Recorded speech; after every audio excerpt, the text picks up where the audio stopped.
Assalamualaikum warahmatullahi wabarakatuh. Alhamdulillahirabbil alamin. Segala puji syukur kami ucapkan kepada kehadirat Allah Subhanahu wa taala atas rahmat dan karunia-Nya kita dapat eh, bertemu dan walaupun hanya lewat media YouTube ini ya teman-teman.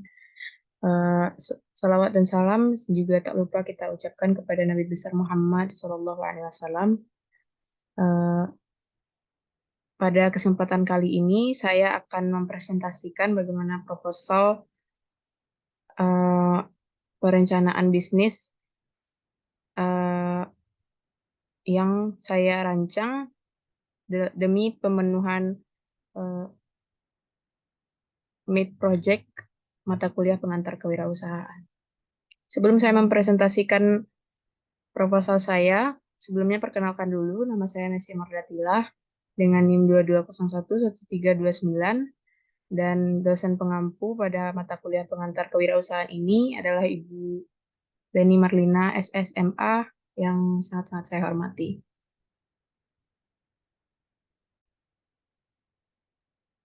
Baik, langsung saja kita mulai presentasi pada hari ini. Baiklah, mari kita mulai presentasinya. Ini saya akan share screen PPT yang saya buat.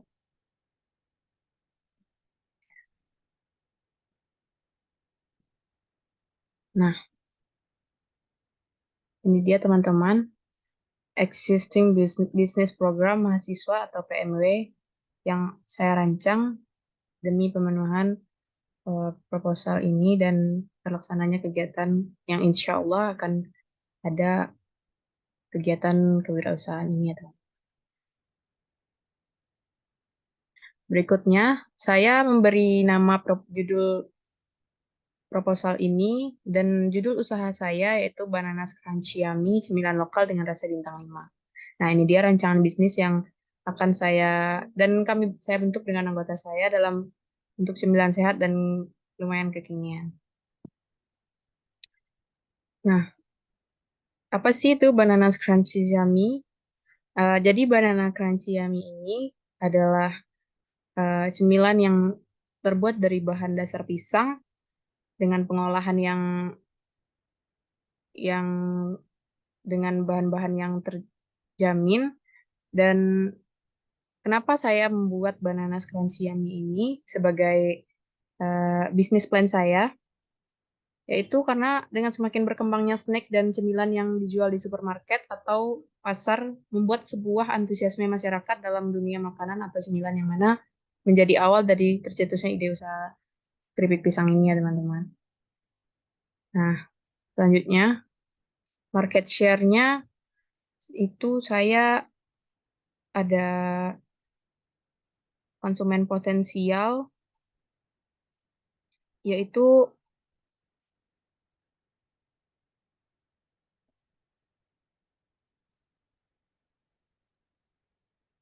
bentar teman-teman.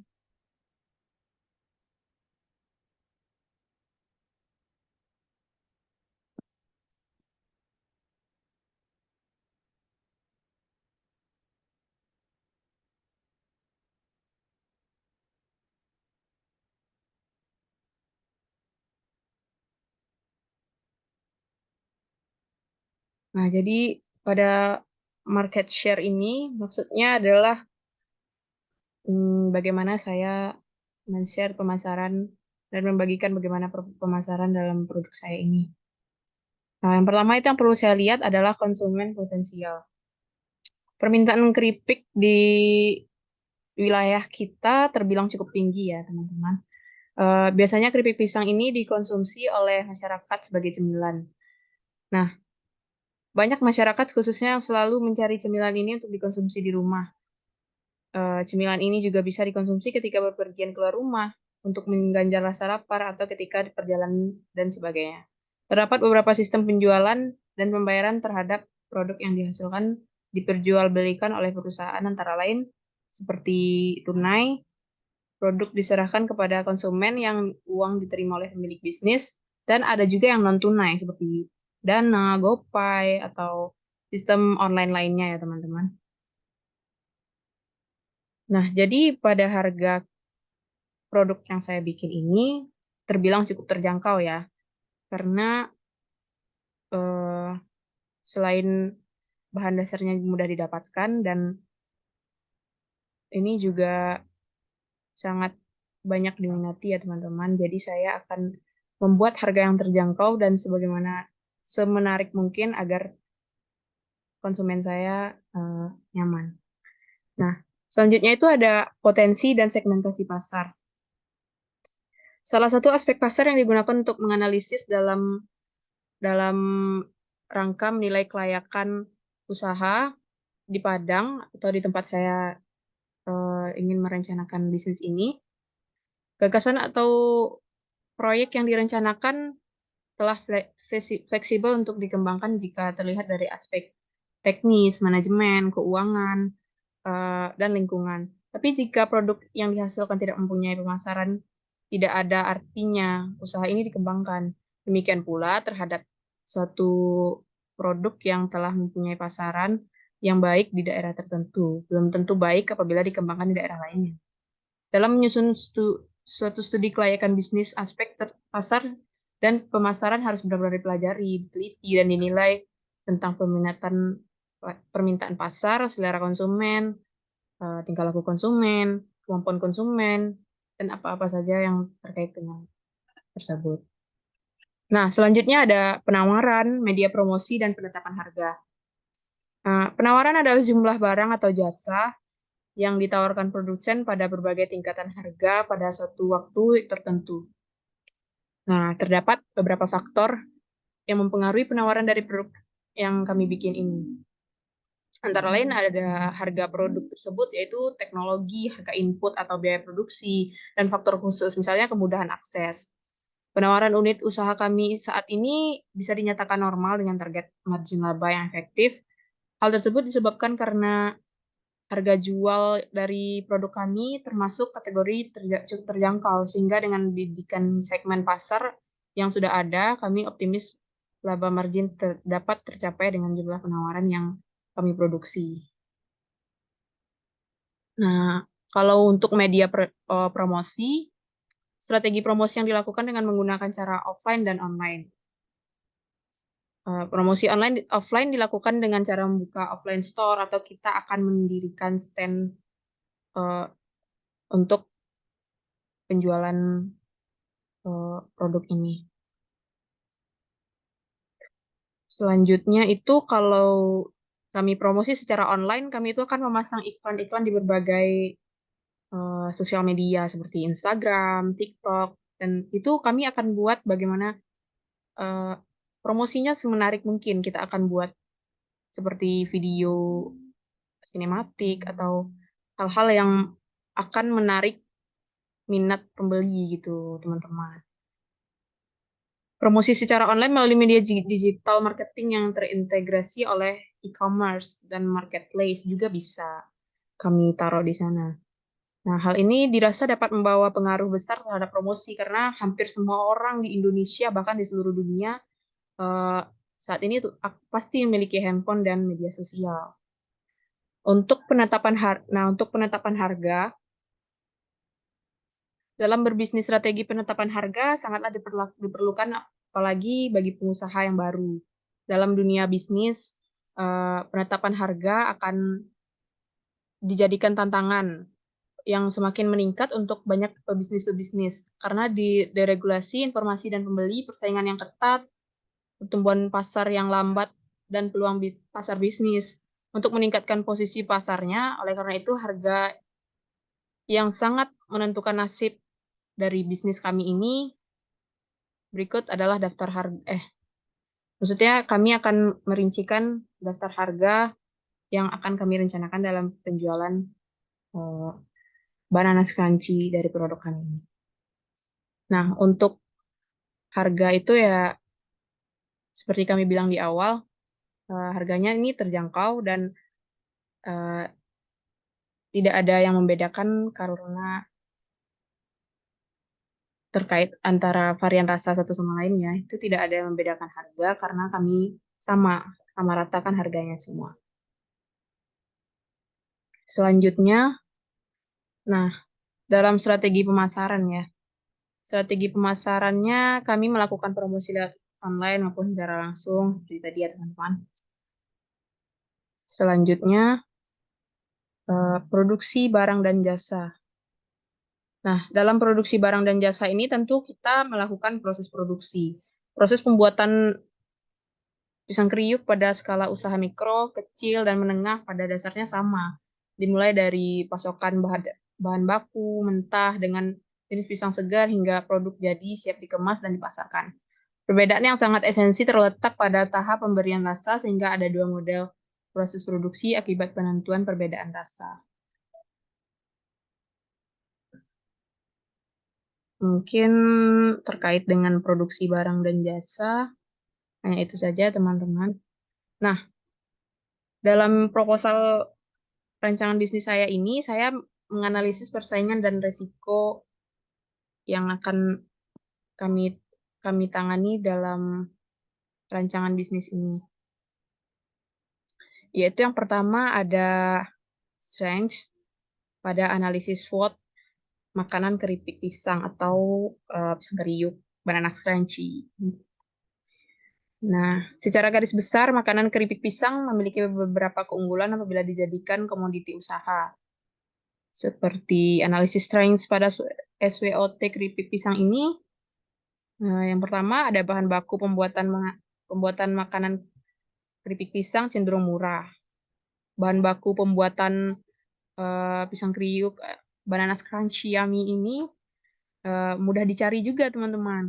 Nah, sudah tersedia juga alat-alat pemotong otomatis sehingga akan memudahkan kita dan dalam memproduksi bisnis ini, produk ini dan sehingga lebih efisien gitu.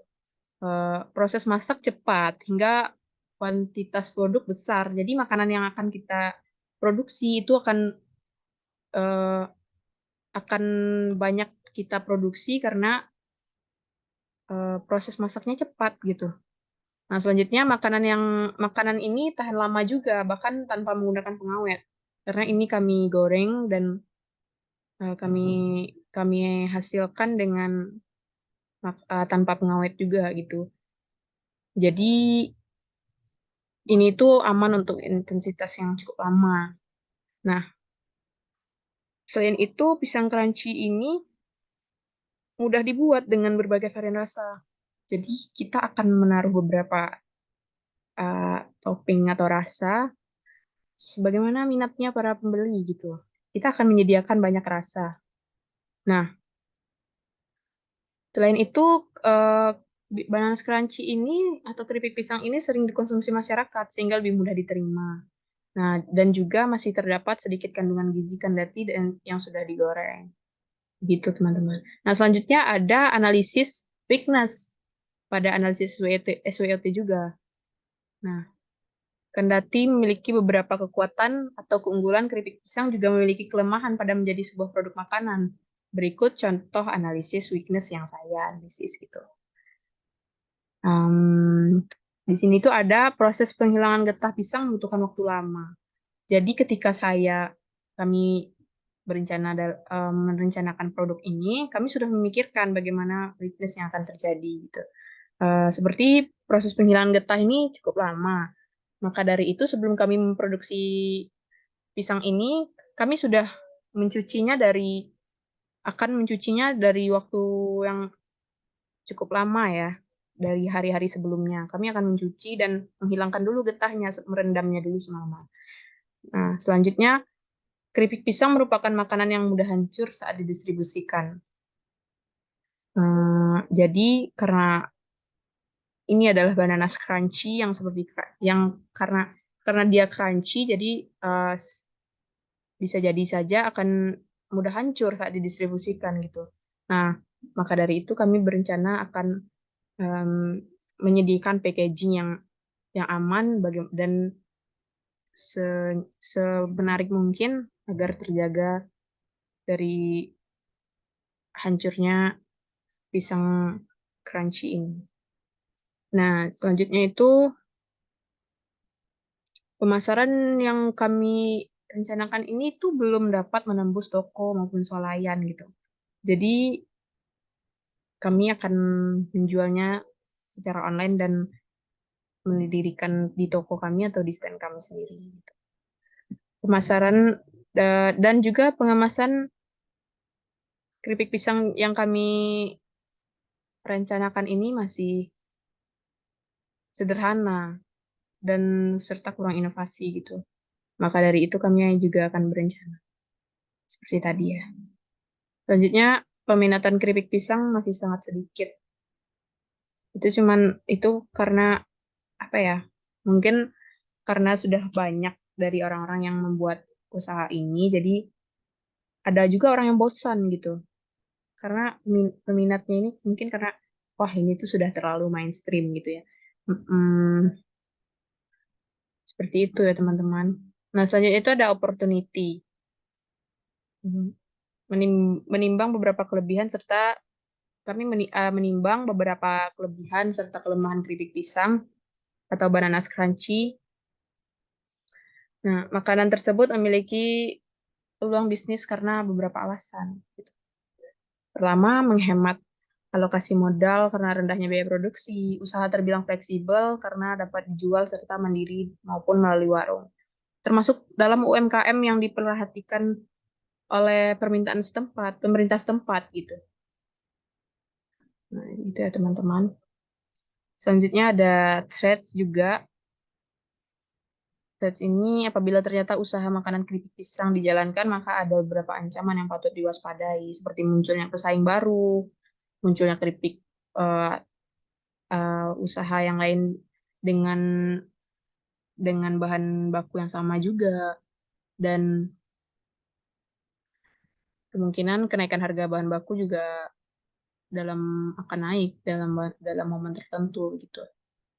Dan juga hadirnya produk makanan ringan pabrikan di beberapa swalayan. Nah, mungkin itu saja ya teman-teman. Selanjutnya, kami juga ada analisis keuangan. Nah, terdapat rencana anggaran biaya hingga terwujudnya bisnis plan ini.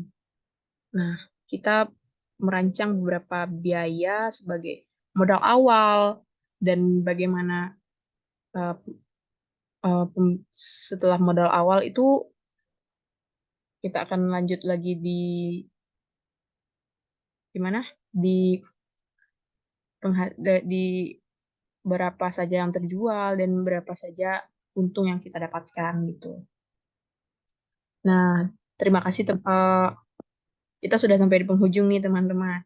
Mungkin hanya itu saja yang bisa saya sampaikan pada kesempatan kali ini. Semoga dalam proposal ini eh, saya bisa menjalankannya dengan baik dan memberikan manfaat juga untuk teman-teman semua. Dan semoga video ini juga membantu teman-teman lainnya dalam merealisasikan bagaimana produk atau rancangan yang akan teman-teman laksanakan dalam kegiatan berwirausaha gitu. Nah, terima kasih teman-teman. Mungkin hanya itu yang bisa saya sampaikan. Billahi taufiq wal hidayah. Assalamualaikum warahmatullahi wabarakatuh. Ya.